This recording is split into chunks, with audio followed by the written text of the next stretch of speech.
Hello everyone, myself S.B. Kannoje, Assistant Professor Botany, Government Gundadhur PG College, Kondagaon.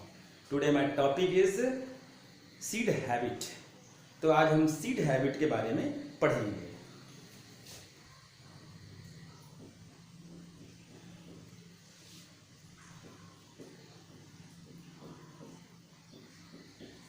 Seed habit, तो seed habit मतलब seed बनने की आदत। तो या सीड बनने की जो प्रोसेस को हम सीड हैबिट के नाम से जानते हैं। अगर हम बात करते हैं लोअर प्लांट की, बैक्टीरिया, एल्गी, ब्रायोफाइटस, टेरोफाइटस, इनमें सीड की ओरिजिन नहीं हुई थी। उसके पश्चात हायर प्लांट्स जैसे जिम्नोस्पर्म्स और एंजियोस्पर्म, इसको हम सीड प्लांट के नाम से जानते हैं क्योंकि इसमें सीड की उत्पत्ति हुई है पहली बार। अब हम अगर इवोल्यूशन की दृष्टि से बात करते हैं तो आर्कियोजोइक ईरा में बैक्टीरिया की उत्पत्ति हुई, तत्पश्चात प्रोटेरोजोइक ईरा में साइनोबैक्टीरिया की उत्पत्ति हुई, पैलियोजोइक ईरा के जो कैम्बियम पीरियड है वहाँ पर एल्गी की उत्पत्ति हुई, पैलियोजोइक ईरा के जो आर्डोविशियन पीरियड है वहाँ पर ब्रायोफिटिक प्लांट्स की उत्पत्ति हुई। उसके पश्चात पैलियोजोइक ईरा के सेल्यूरियन एज है वहाँ पर टेरिडोफिटिक प्लांट की उत्पत्ति प्रारंभ हुई। इन सभी प्लांट में सीड की उत्पत्ति नहीं हुई थी, किसी प्रकार के बीजी संरचना यहाँ पर नहीं पाया जाता था। परंतु उसके पश्चात जब डिवोनियन पीरियड प्रारंभ हुआ तब वहाँ पर कुछ हेट्रोस्पोरी टेरिडोफिटिक प्लांट, जिस सिलेजिना टाइप की प्लांट की उत्पत्ति हुई। तो यह हेट्रोस्पोरी की उत्पत्ति के साथ ही बीज बनने के लिए मार्ग प्रशस्त हुआ और यही हेट्रोस्पोरी जो है वह बीज की बनाने के लिए रिस्पॉन्सिबल हुआ। जैसे कि हेट्रोस्पोरी में हम जानते हैं कि दो प्रकार के स्पोर्स एक प्लांट में लगते हैं, होमोस्पोर्स, माइक्रोस्पोर्स एंड मेगास्पोर्स। और ये जो मेगास्पोर होते हैं वह मेगास्पोरेंजियम के अंदर कवर्ड रहते हैं और उस मेगास्पोरेंजियम के अंदर ही वह जर्मिनेट करके फीमेल गैमेटोफाइट का निर्माण करते हैं और उस मेगास्पोरेंजियम के अंदर ही फर्टिलाइजेशन की क्रिया संपन्न होती है और जाइगोट का फॉर्मेशन होता है। तो यह प्रोसेस जो होता है एक तरह से बीज बनने की प्रक्रिया के समान ही होती है, इस कारण हम इसे सीड हैबिट कहते हैं। और इस तरह से हेट्रोस्पोरी से ही सीड हैबिट का विकास हुआ और आगे चल करके जिम्नोस्पर्म और एंजियोस्पर्म प्लांट में सीड की उत्पत्ति हुई और हम इसे सीड प्लांट के नाम से जानते हैं। तो हम देखते हैं इसका एक definition.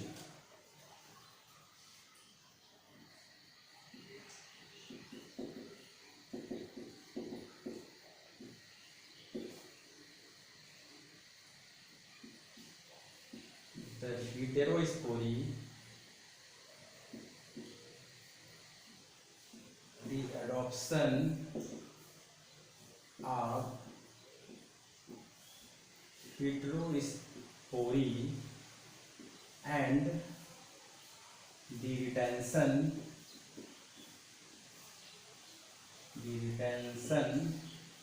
and germination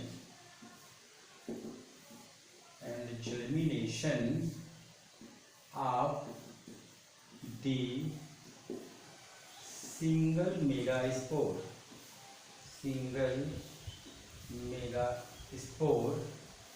within megasporangium to form a female gametophyte,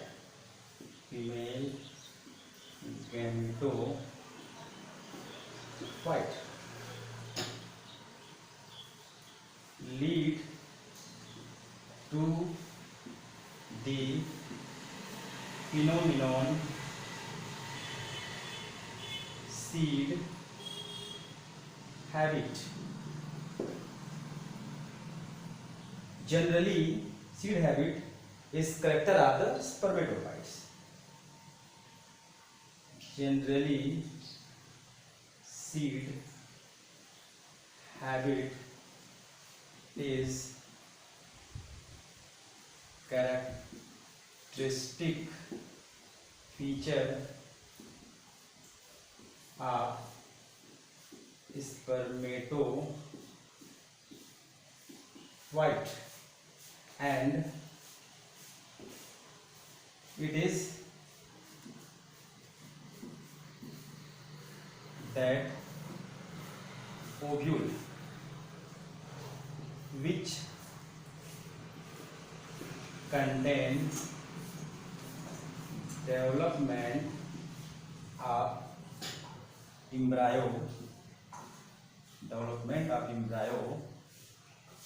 as a result of fertilization.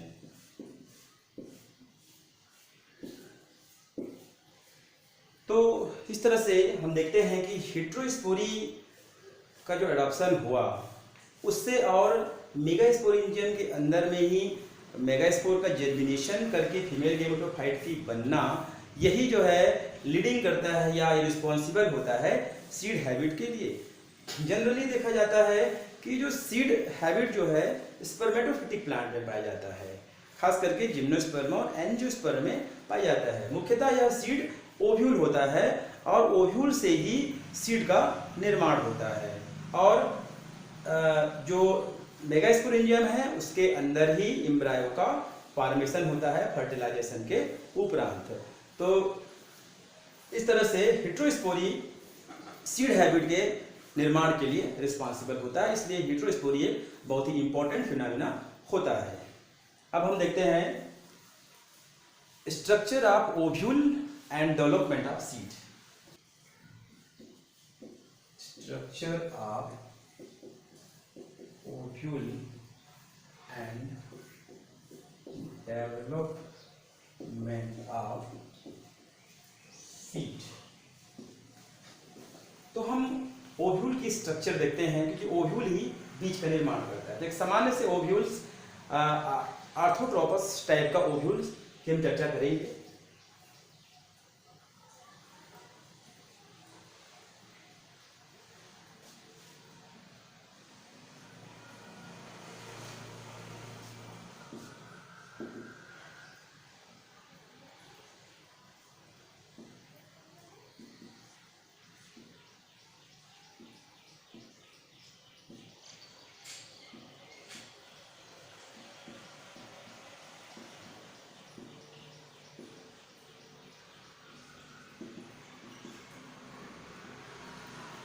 इस तरह से एक ओव्यूल की संरचना होती है जिसमें सबसे ऊपर एक कोर पाया जाता है जिसको माइक्रोपाइल्स कहते हैं। तत्पश्चात यह एक माइक्रोस्पोरेंजियम से घिरा हुआ रहता है जिसको अपन न्यूसेलस कहते हैं और सेंटर में एक लार्ज शेप का स्पोर पाया जाता है जिसे अपन मेगास्पोर कहते हैं और यही मेगास्पोर जर्मिनेशन करके फीमेल गैमेटोफाइट का निर्माण करता है। और यह पूरा ओव्यूल्स की जो स्ट्रक्चर में आउटर एक स्टेराइल लेयर पाया जाता है जिसे हम इंटेग्यूमेंट कहते हैं। अब अगर हम बात करते हैं सीड की स्ट्रक्चर की,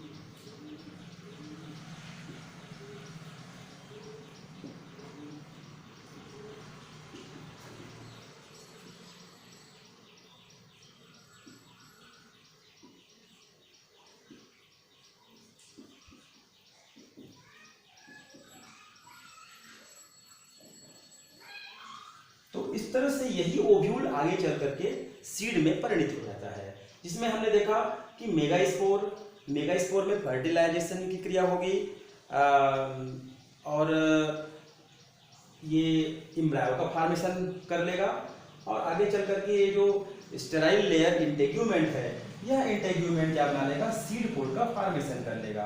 तो इस तरह से सीड कोड टेस्टा और टेगमेन दो परत से मिलकर के बने हुए होते हैं और किसी भी प्लांट में जहां पर एम्ब्रायो सीड कोड के द्वारा अगर सुरक्षित है तभी हम उसे सीड कहते हैं। जैसे कि टेरोफिटिक प्लांट में जो एम्ब्रायो है वह सीड कोड से सुरक्षित नहीं होता, इसलिए टेरोफिटिक प्लांट में सीड की ओव्यूलेशन या ओरिजिन नहीं हुई थी। आगे चल करके जिम्नोस्पर्म और एंजियोस्पर्म में सीड का निर्माण हुआ। तो हम इसकी डेवलपमेंट की प्रोसेस देखते हैं। तो सर्वप्रथम अगर हम बात करते हैं एक स्पोरोफिटिक प्लांट की, स्पोरोफिटिक प्लांट। इस स्पोरोफिटिक प्लांट में दो प्रकार के स्पोर्स लगते हैं, microspore and mega spore.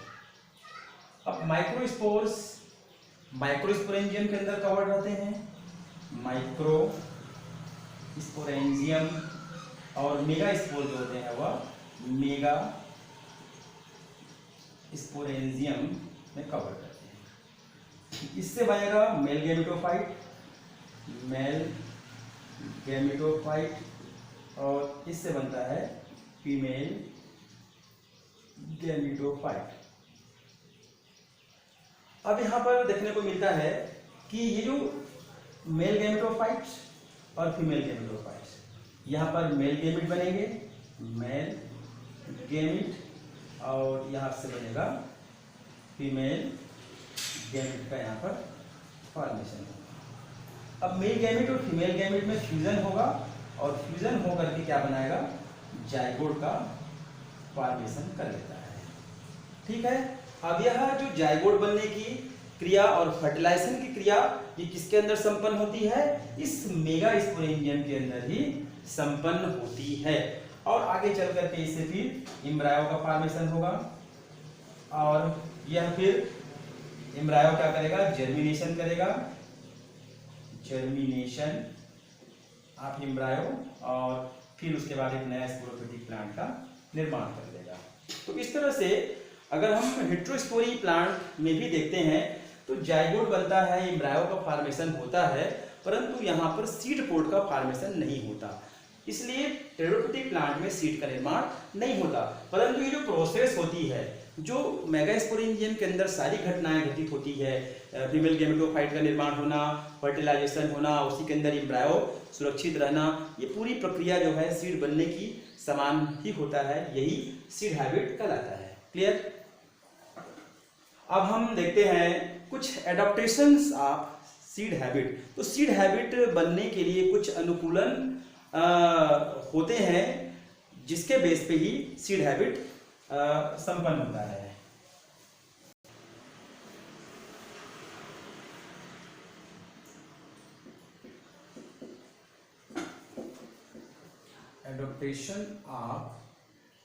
Adoption for origin of seed habit। तो सीड हैबिट के लिए जो एडेप्टेशन है, कुछ अनुकूलन है, उस पर हम चर्चा करते हैं। First, decrease size of male gametophyte. तो जो मेल गैमेटोफाइट है उसकी साइज में क्या होगा, कमी आएगी। दूसरा, increase size of female gametophyte. Female gametophyte या मेगास्पोर, मेगास्पोरेंजियम, इसके साइज में वृद्धि होगी। तीसरा पॉइंट है, the megaspores develop in megasporangium. Megaspore develop in megasporangium. And fourth हो जाएगा formation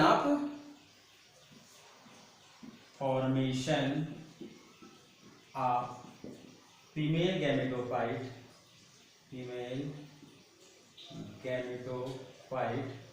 by germination of megaspore. और ये मेगास्पोरेंजियम के अंदर ही जर्मिनेशन करके क्या बनाएगा, फीमेल गैमेटोफाइट का फॉर्मेशन करेगा। ये सब अनुकूलन है। Next, formation of protective layer. Formation of formation of sterile protective layer called integument.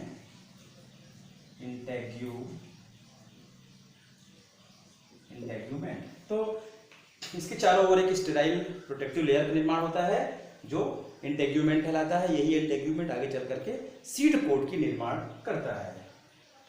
Next 6, development of embryo. Development of embryo and fertilization is inside megasporangium।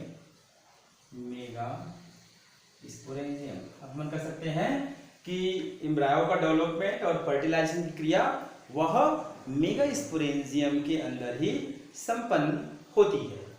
तो ये इनके अनुकूलन हुए। और लास्ट एक पॉइंट है वो है सफिशिएंट न्यूट्रिशन। 7 पॉइंट अपन देखते हैं। 7 पॉइंट सफिशिएंट न्यूट्रिशन। तो न्यूट्रिशन एक बहुत ही इंपॉर्टेंट फैक्टर होता है। यदि सफिशिएंट न्यूट्रिशन मिलेगा तब सीड निर्माण की प्रक्रिया जो है संपन्न हो पाती है। तो ये adaptation of origin of seed habit. तो सीड हैबिट के एडाप्टेशन के लिए ये कंडीशंस बहुत आवश्यक होती है और यही आगे चल करके सीड हैबिट के निर्माण के लिए रिस्पॉन्सिबल होता है। अब हम देखते हैं सीड हैबिट की ओरिजिन के संबंध में कुछ कॉन्सेप्ट या कुछ थ्योरीज दिए गए हैं। तो concept of origin of seed habits अपन देखते हैं। कॉन्सेप्ट ऑफ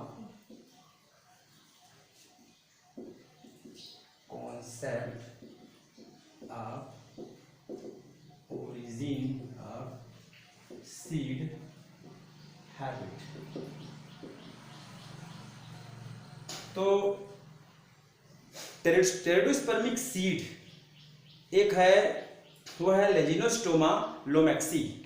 तो लेजिनोस्टोमा लोमेक्सी की खोज के पश्चात विभिन्न प्रकार के वैज्ञानिकों ने सीड की उत्पत्ति और इवोल्यूशन के संबंध में कुछ सिद्धांत प्रतिपादित किए।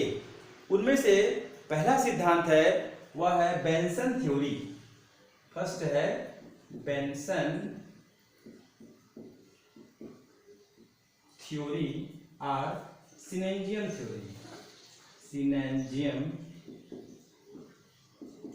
थ्योरी। तो बेंसन नामक वैज्ञानिक ने यह थ्योरी दिया।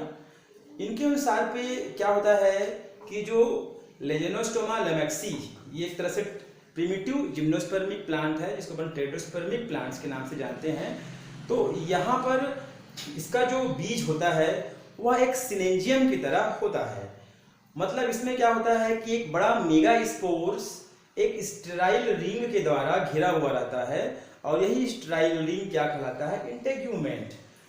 तो इस तरह से बड़ा मेगा स्पोर्स एक स्टेराइल रिंग के द्वारा, 1 से 2 लेयर रिंग के द्वारा घिरा हुआ रहता है और यही इंटेग्यूमेंट कहलाता है। तो हम इसकी स्ट्रक्चर देखते हैं।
लेजनोस्टोमा लैमेक्सी का एक टेरोडोस्पर्मिक सीड है, उसका जो सीड है उसका फॉसिल जो है प्राप्त हुआ वह कुछ इस तरह से दिखाई देता था, जिसमें सबसे आउटर लेयर माइक्रोपाइल्स, सेंटर में मेगास्पोर्स और ये सभी मिल करके एक क्यूप्यूल लाइक स्ट्रक्चर का फॉर्मेशन करते थे। तो यह सबसे प्रिमिटिव सीड के रूप में मिलता था, जिसकी स्ट्रक्चर एक सिरेंजियम की तरह होती थी। इसकी खोज बेंसन नामक वैज्ञानिक ने किया, इसको बोलते हैं बेंसन थ्योरी। दूसरा इसका थ्योरी दिया वह है न्यूशेलर मॉडिफिकेशन थ्योरी। सेकेंड थ्योरी है न्यूशेलर मॉडिफिकेशन थ्योरी। इस थ्योरी के अनुसार पे क्या होता है कि न्यूशेलस की मॉडिफिकेशन, या अपन कह सकते हैं कि न्यूशेलस की लंबाई में वृद्धि होना, न्यूशेलस की साइज में वृद्धि होना और न्यूशेलस की जो एपिकल पार्ट है उसमें लोब की फॉर्मेशन होने से ही इस बीज का निर्माण हुआ है, जिसे हम न्यूशेलस थ्योरी के नाम से जानते हैं। और इसको प्रतिपादित किया एंड्रयूस नामक वैज्ञानिक ने। एंड्रयूस नामक वैज्ञानिक ने इसको प्रतिपादित किया। तो इसके लिए दो कंडीशन अपन देखते हैं क्या क्या होता है। तो पहला इसमें हो जाएगा vascularisation of न्यूशेलस, vascularisation of nucellus. तो न्यूशेलस में एक वेस्कुलर सप्लाई होती है, उसका वेस्कुलराइजेशन होता है और यही इंटेग्यूमेंट की फॉर्मेशन करता है। सेकेंड हो जाएगा pore formation, pore formation of tip of nucellus, nucellus are megasporangium, megasporangium. दो हो गया pore formation.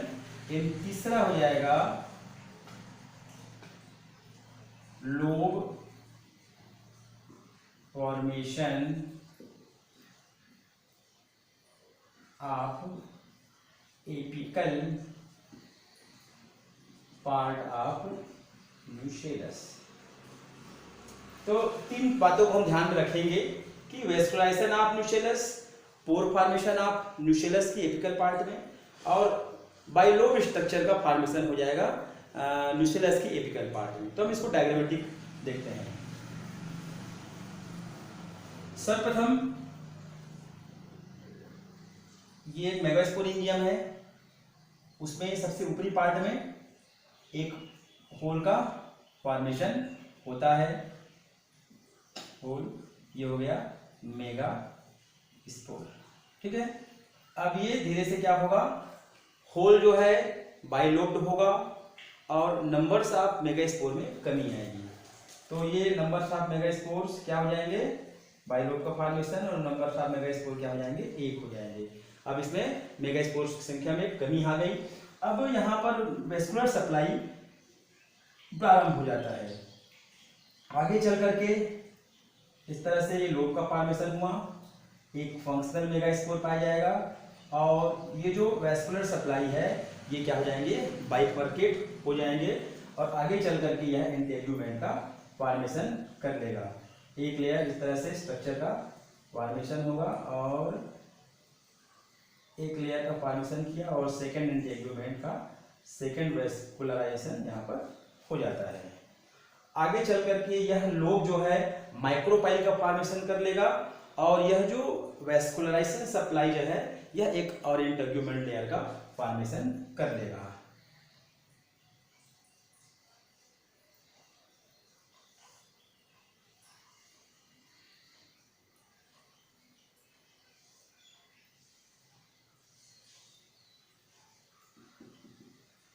Integument, micropyle, megaspore. तो इस तरह से एक लेजनोस्टोमा लैमेक्सी टाइप का जो सीड है उसकी उत्पत्ति न्यूशेलस की मॉडिफिकेशन से हुआ, ऐसा न्यूशेलर मॉडिफिकेशन थ्योरी में एंड्रयूस नामक वैज्ञानिक ने बताया, और इस तरह से सीड की उत्पत्ति हुई। थर्ड है वह है टीलोम थ्योरी। तो तीसरा इसमें हमारा आता है टीलोम थ्योरी।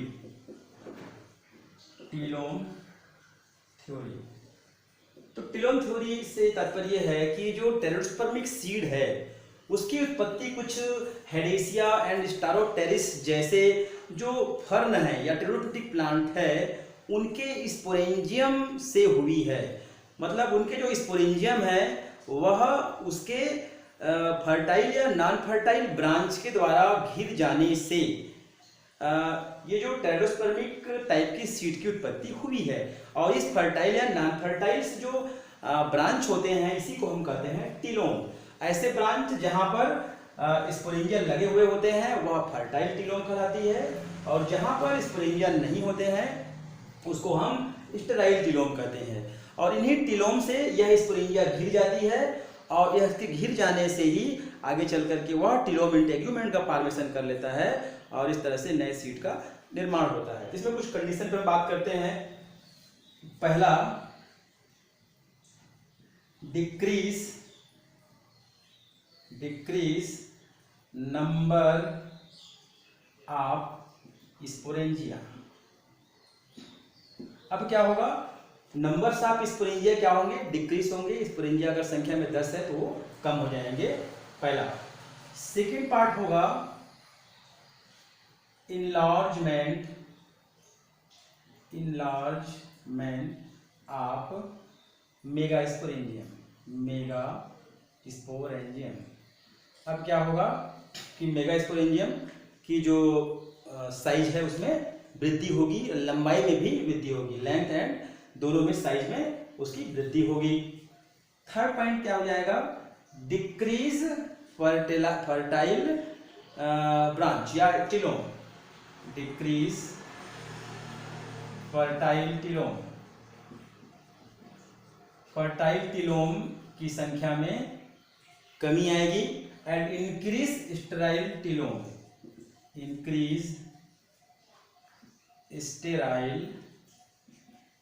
टीलोम। अब क्या होगा कि स्टेराइल टीलोम की संख्या में वृद्धि होगी। अब हम देखते हैं कि यह स्पोरेंजिया लगे हुए हैं, इनकी संख्या में अब कमी आती जाएगी। फिर इनलार्जमेंट होगा।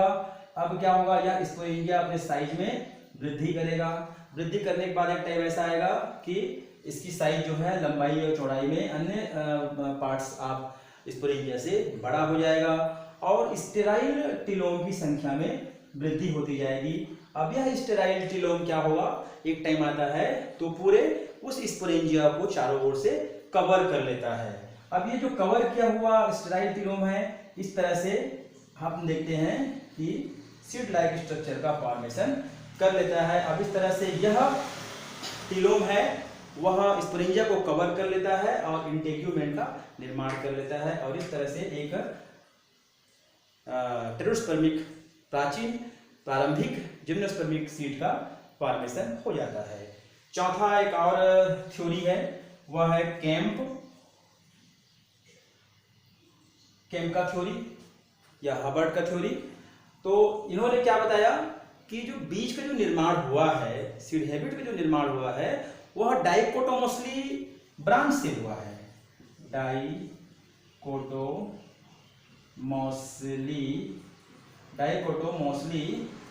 ब्रांच से हुआ है। मतलब कि स्पोरेंजिया जो डाइकोटोमोसली ब्रांच से घिर जाते हैं और घिर करके इंटेग्यूमेंट का फॉर्मेशन करते हैं, इस तरह सीड का निर्माण हुआ है। जो टीलोम थ्योरी के समान ही वह भी उससे रिसेंबल प्रदर्शित करता है।